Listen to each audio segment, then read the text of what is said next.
बारामतीमधील मोर्चा काढला प्रकरणी हाकेंवर गुन्हा दाखल करण्यात आलेला होता। लक्ष्मण हाके यांच्यासह 13 जणांवर गुन्हा दाखल झाला होता। हाके उद्या बारामती पोलीस ठाण्यामध्ये हजर होणार आहेत। ओबीसी बांधव उद्या बारामतीमध्ये जेल भरो आंदोलन करतायत। उद्या सोमवारी मी बारामतीच्या पोलीस स्टेशनला येतो। आम्ही ओबीसीचं आरक्षण टिकावं म्हणून बारामतीमध्ये उत्स्फूर्त मोर्चा काढला। या महाराष्ट्राच्या उपमुख्यमंत्र्यांना म्हणजे अजितदादा पवारांना एवढ्या इंगळ्या असल्या, ज्या ओबीसीनी या पवार फॅमिलीवरती प्रेम केलं, मतदान केलं, यांना राज्याचं देशाचं नेतं दिलं, यांनी आम्हाला काय दिलं तर यांनी आमचं आरक्षण संपवलं। यांनी आमच्या वाट्याला काय दिलं तर यांनी आमच्यावर गुन्हे दाखल केले।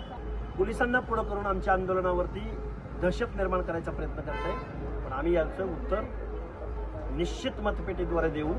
तुम्ही आमच्या मताचा उपकाराची फेड अपकाराने जी केली, याचं उत्तर तुम्हाला येऊ घातलेल्या कालावधीत अजितदादा पवार आम्ही निश्चित देऊ।